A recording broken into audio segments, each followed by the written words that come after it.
दुनिया के सबसे खतरनाक मुजरिमों में से एक खतरनाक मुजरिम जिसको दाऊद इब्राहिम कहा जाता है, जिसका नाम सुनते ही पुलिस वालों के दिल की धड़कन रुक जाती है, मतलब तेज हो जाती है। उसी दाऊद इब्राहिम के कारनामे देखने के लिए आप लोग मेरी वीडियो को देख रहे हैं और मेरी आवाज भी सुन रहे हैं, और मैं दाऊद इब्राहिम के कारनामे बयान करने के लिए इस वीडियो के पीछे बोल रहा हूँ। दाऊद इब्राहिम का असल नाम दाऊद इब्राहिम कासकर है। दाऊद की पैदाइश 27 दिसंबर 1955 को मुंबई में हुई थी। हैरानगी तो इस बात की होती है कि दाऊद का वालिद एक पुलिस कांस्टेबल था। दाऊद का बचपन तो आम गली और मोहल्लों और खेल कूद में गुजरा, मगर इसका जहन तेज था और ये जब छोटा था तो स्कूल में लड़ाई झगड़े और छोटी मोटी चोरियां भी किया करता था।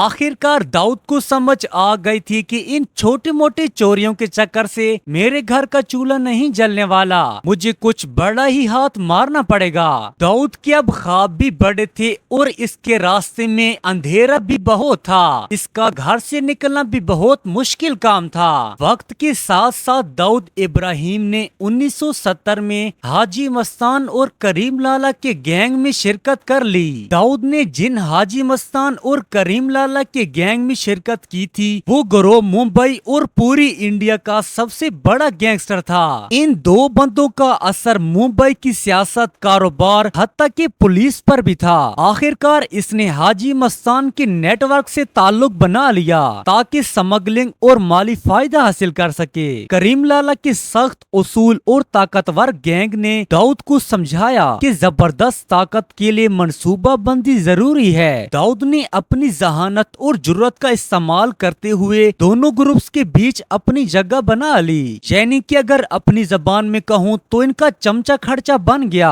उस वक्त दाऊद ने ये भी समझ लिया कि छोटे दुश्मन और छोटे ग्रुप के साथ रहकर बड़े काम नहीं किए जा सकते, बल्कि अपना ग्रुप और अपनी कंपनी बनानी होगी। वो ग्रुप तो बड़ा था, लेकिन दाऊद ने एक अपनी कंपनी शुरू करने के बारे में सोचा। हाजी मस्तान और करीम लाला के साथ रहकर दाऊद ने ये सब कुछ सीख लिया कि किस तरह कानून और पुलिस की आंखों से बचकर कारोबार किया जा सकता है। दाऊद इब्राहिम ने हाजी मस्तान और करीम लाला के जेर असर अपने छोटे कारोबार को बैनुल अक़वामी सतह पर फैलाया। इसने अपनी कंपनी को डी कंपनी का नाम दे दिया, जो मुंबई के गैंगस्टर्स की दुनिया में सबसे ताकतवर बन गई। दाऊद इब्राहिम ने रियल एस्टेट में गैर कानूनी सरमायाकारी की। पुलिस और सियासतदानों के साथ इसने ताल्लुकात जोड़ लिए और स्मगलिंग की दुनिया में इसने अपना बहुत बड़ा हाथ जमा लिया। दाऊद ने अपनी कंपनी को इस तरह बनाया कि वो छोटे गैंग्स को अपने काबू में रखता था और बड़े कारोबार में हुक्मरानी किया करता था। इस दौरान वो अपनी जहानत और खतरनाक मंसूबा बंदी की वजह से आगे बढ़ रहा था।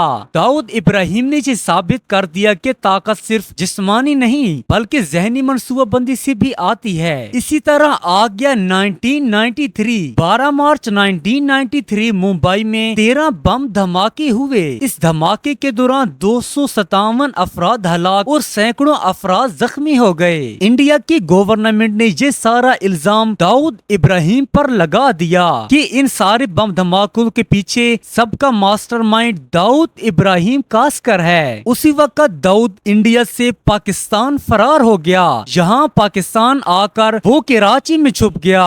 ये धमाके दाऊद इब्राहिम की ताकत और बैनुल अक़वामी असर शौक को दुनिया के सामने ले आए। दाऊद इब्राहिम अब सिर्फ भारत का ही नहीं बल्कि पूरी दुनिया का सबसे बड़ा मुजरिम बन गया था। इसके बाद इंटरपोल ने इस पर रेड जारी कर दिया और FBI समेत दीगर एजेंसियों ने भी दाऊद इब्राहिम को तलाश करना शुरू कर दिया और गवर्नमेंट ने दाऊद पर लाखों डॉलर्स का इनाम रख दिया।